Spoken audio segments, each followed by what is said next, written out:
nonsense. Come on, it ain't no such thing. Now, it ain't gonna hurt you none. I got things to do. The first thing you gotta do is sit down here and get your hair cut. My hair don't need cutting. If it gets any longer, I'll have to...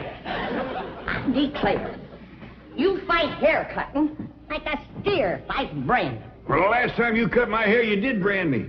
How did I know somebody poured hot gravy in my bowl? Smarted considerable. Sure plastered your hair down nice, though. No, I might go to selling that stuff. Gravy? Sure made your hair look mighty sprucey. Yes, sir. You were slicker than a peeled onion. Smelled like one, too. Sir, I'd go to selling that stuff. I could put an ad in one of them catalogs. If you want the girls to stop and stare, put Granny's gravy on your hair. All right, Granny, come on. Let's get on with it. Hey, Uncle Jed, you're getting your hair cut. Thanks for telling me, Jethro. Oh, that's all right. You're next, Jethro. What's going on? Is there going to be a wedding or something? I could be the way that Sonny Drysdale is a sparking Elly May. Oh, he's with her right now, up by the cement pond. I better get right out there and keep eye. Now, you sit still and leave those young'uns alone. Can't you remember how it was when you was a boy? Yeah.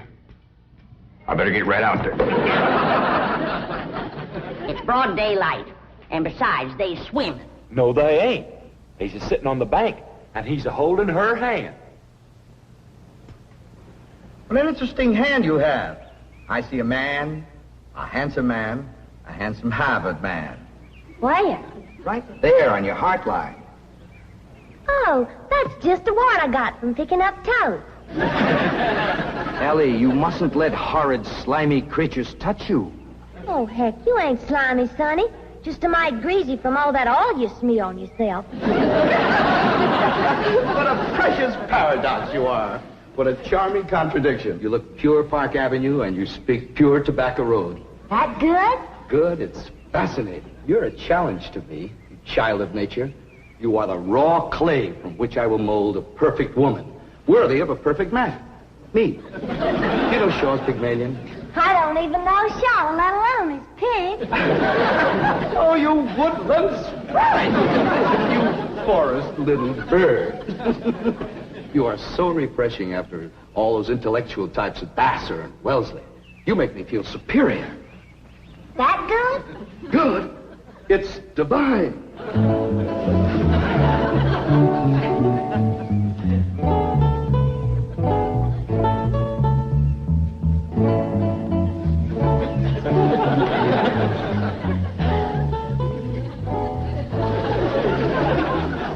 I am Caesar, and you are a fair-skinned captive, a barbarian slave.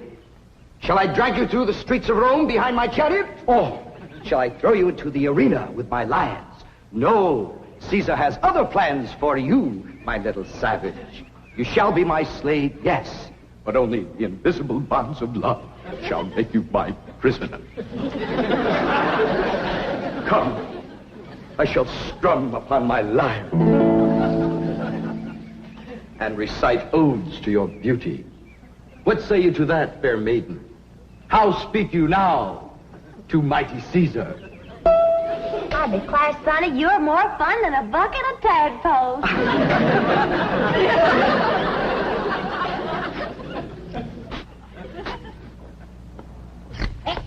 Sit still, I'm liable to lop off a ear. Well, doggone it, Granny, hurry up. I gotta get out there and keep an eye on Sonny and Elly. You want me to go out and see what they's up to, Uncle Jed? Now, you just sit still, the both of you. I expect Elly May to get a husband if you don't let the boy spark her. Well, Elly ain't never been learned about such things. Jed, sparking is like breathing. You don't learn to do it. Somebody slaps you and you go at it. Boy slaps. Now, I declare you're wiggling worse than a worm in a bait bucket. You want your daughter to be an old maid? Of course not. Next year she'll be too old to get a husband. She's almost 18. That old? Sure is. She done waited too long, Uncle Jed. Why, no boy wants to marry up with a middle-aged woman. Elly May can get herself a husband anytime she wants to. Well, she's the prettiest Oh, and... now don't get your old feathers riled up, you old rooster, you. Ellie May'll be all right if you just leave her alone. Well, I ain't sure Sonny Drysdale's good enough for her. He's considerable older than she is. Well, don't worry about that, Uncle Jed. His family lives a heap longer than most folks. Yeah? Yeah. Sonny told me that there's been a member of his family living in Boston since 1632. Well, that rascal's over 300 years old. He was a greening you. Yeah, you sure swallowed a whopper. No, ma'am. Sonny's honest.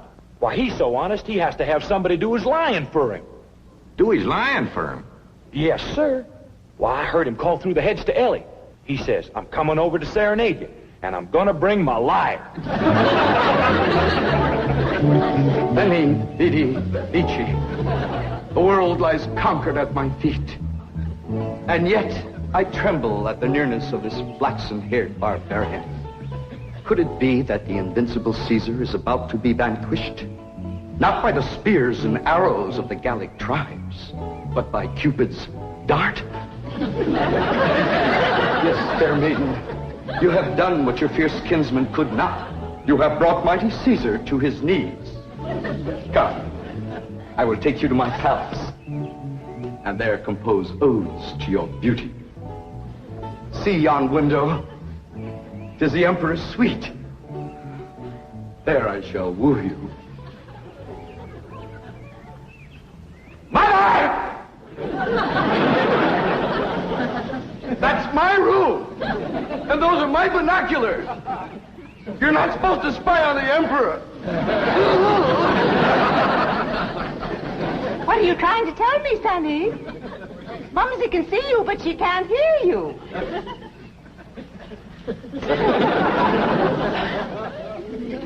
Yes, darling, Mumsy is watching.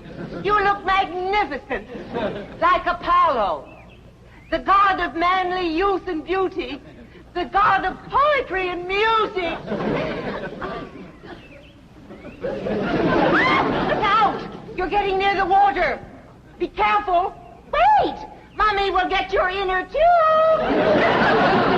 Come, fair maiden, and I shall sing of your golden tresses, and your azure eyes, and your skin of alabaster, and your other charms that set me aflame. You mean you really burn it? Yes, dear one, and only you can put out the fire. Okay.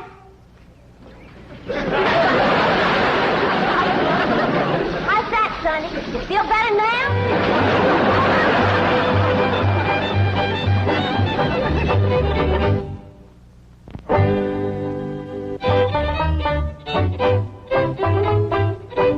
All right, Jethro, you're next. Oh, hi, Ellie Mae. Where's Sonny? Well, he run home to his mama. You didn't throw him down and hurt him again, did you? Shucks no, Pop. He caught fire, so I wetted him down in the pond. Sounds like you done the right thing. How'd you catch fire? He said it was my charms that fit him to burn it. What charms was you toting? Well, just my sack of crawdad bones and my buckeye. You never heard of crawdad bones and a buckeye starting a blaze? What happened to your rabbit's foot? I didn't have it. There you are. You can expect trouble when you ain't toting a rabbit's foot. You know what my teacher over at Pot School said about toting a rabbit's foot? What? She said it's a superstitious invocation contradicted by scientific knowledge. It's always nice to know you ain't been doing something foolish. Don't you worry none, Ellie. You go jump into a purty dress, and I'll whop you up a love charm that I guarantee will bring Sonny Drysdale back. Yes, I am, Mother. I'm going back. Sonny, darling, you're delirious. Here, breathe some of this penicillin. I'll send for an ambulance. Mother, I am perfectly all right. Of course you are, precious. A nice rest in an oxygen tent is all you need. I don't need an oxygen tent or an ambulance. All right. Just relax. And Mumsy will call the police. Police? But of course.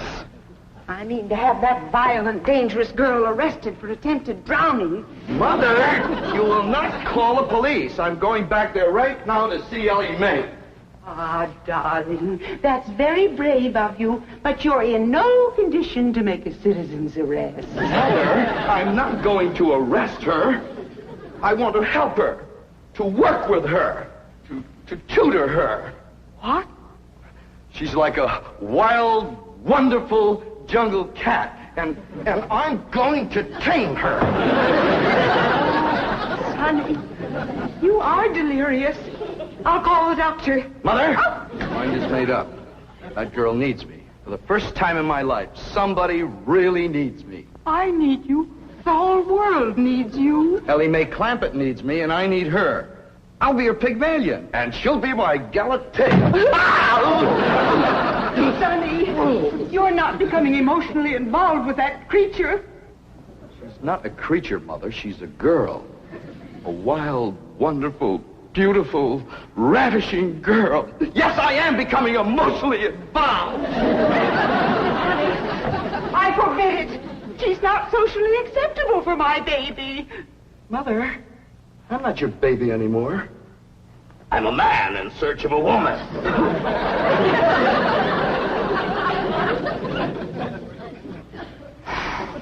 Where did he learn that language?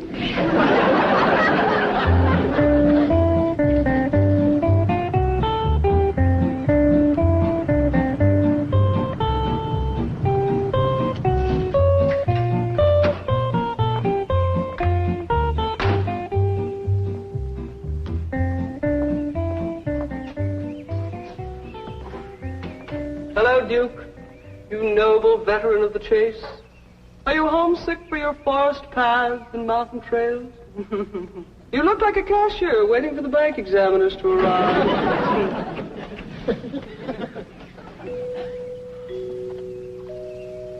You know, if you were a cashier, you could hide $1 million in here.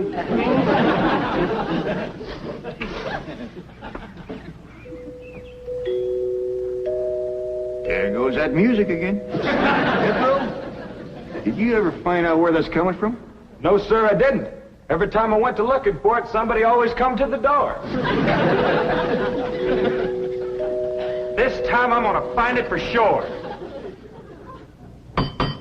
You see? Oh, bonjour, Jethro. Oh, howdy, Miss Hathaway.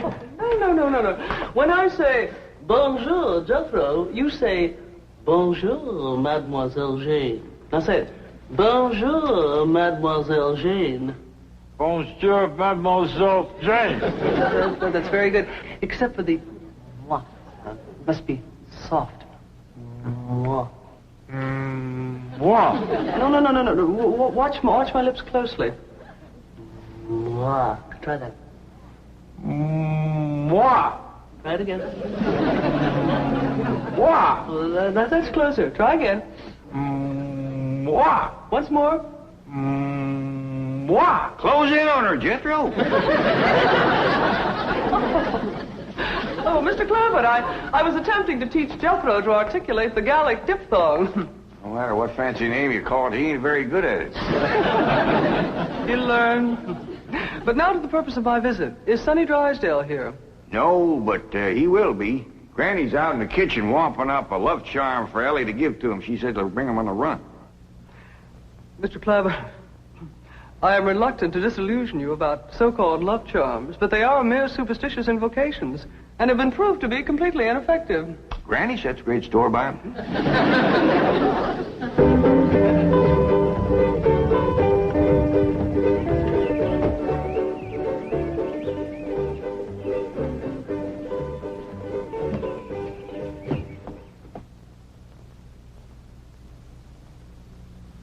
Here you are, Ellie. One guaranteed love charm. Guard it with your life. What's in it, Granny? Oh, I dasn't tell you. Leastways, not just yet. But I'll give you the secret before I go on to my reward like my granny done to me. I'll guard it too, Granny. Granny? Granny, Mr. Clampett tells me that you've conjured up some sort of love charm for Ellie Mae. Right here it is. It's made out of all secret stuff. That is ludicrous, irrational, sophomoric, and pure hokum. You didn't even guess one ingredient. No, Granny. Don't you come spying. I'm telling you for the good of the country. If the secret of this love charm ever got out, I shiver to think what might happen. I wouldn't want it on my conscience. Hear me now, mongrel. Neither sleep, nor snow, nor vicious beast shall keep me from the side of my beloved. Here I come, ready or not. So, you still think it won't work, huh? That is correct. All right, Elly. Open up the pouch, mate. Now, when I drop this starching powder in it, quick close it, press it to your heart, and say, darling, darling, my true love, come a-swooping like a dove. Darling, darling, my true love, come a-swooping like a dove. This is Elly! Elly! I have flown to your side in spite of all danger. What fate, what power have I to thank for giving wings to my feet? That little old charm maker, me.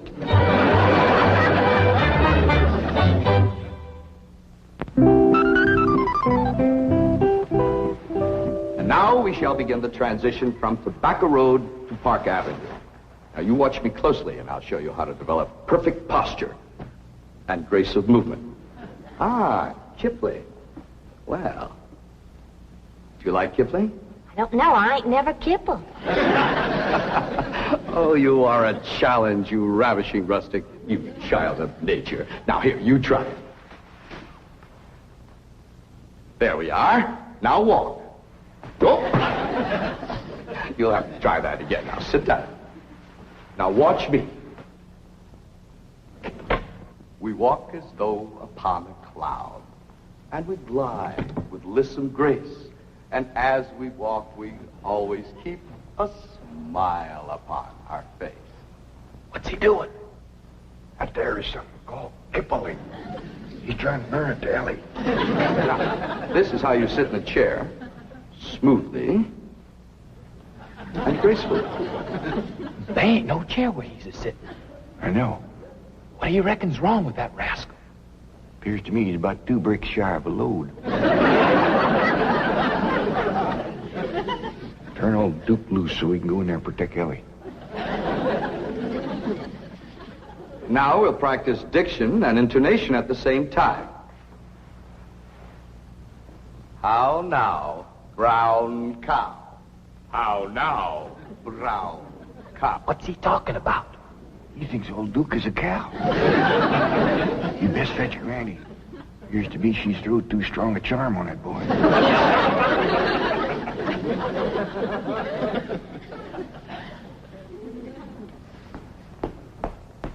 Here you are. One guaranteed charm. Now, you hold the bag while I sift in the starter. I know this is all a lot of absolutely ridiculous nonsense. Please hurry. Darling, darling, my true love, come a-swooping like a dove. I better open this door before he busts it in. Miss Jane! Here he is. Granny's love charm is too strong. Don't fight it. It's bigger than both of us. Circled on me. Granny, come quick. The love charm you throwed on Sonny Drysdale was too strong for him. Thank you, Granny. How now, brown cow? How now, brown cow? How now, brown cow? How now, brown cow? How's it going, Uncle Jed? Bad. Now he's got Elly believing old Duke is a cow. Break the charm, Granny? I reckon so. I'll sprinkle him with some let-go powder. While you're at it, will you sprinkle some on Miss Jane? She's shutting off the blood to my arm. How now, brown cow? Secret powder, white as snow. Make the charm of love let go.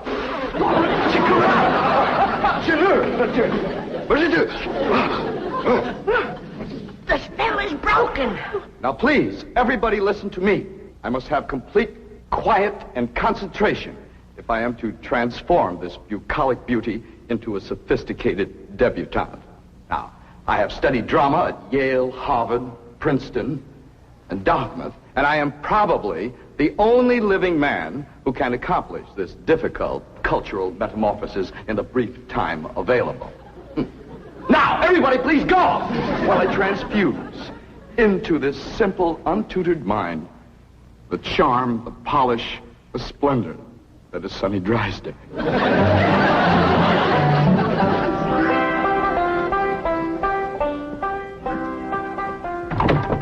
Jed?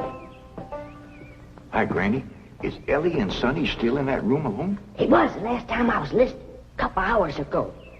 They was talking about the rain in Spain, a land in the plain.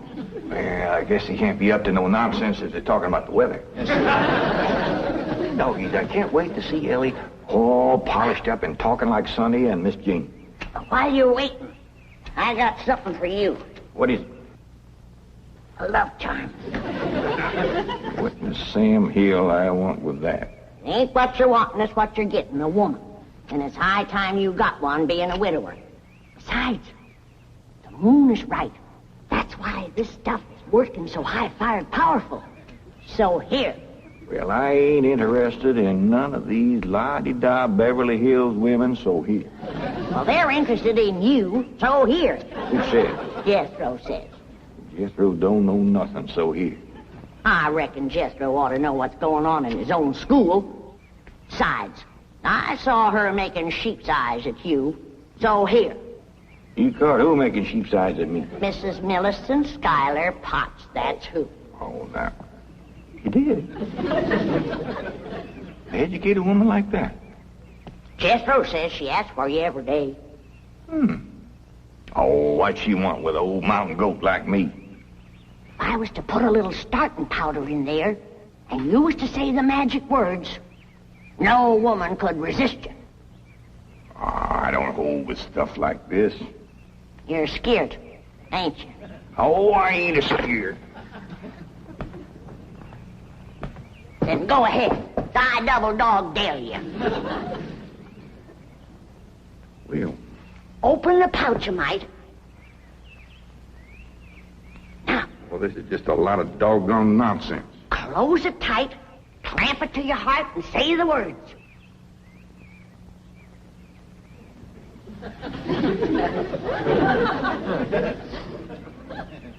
Darling, darling, my true love come a-swooping like a dove. Where is he? Where's my dog? It's Mrs. Drysdale. Where is he? Oh, where is he? Oh, I tried to stay away, but I could not. He's mine, and no other woman shall have him. Drysdale, you're a married woman. Think of your husband. Control yourself. Care about my husband. I want my darling, and no one is going to keep me from him. I sure hate to have to do this, but... Sonny, where are you, Sonny? He's inside with Elly Mae. Now, if you just calm yourself down, I'll go and get him. Thanks for coming, Miss Drysdale. Howdy, Ma. Was you a-hollering for me? They brainwashed you.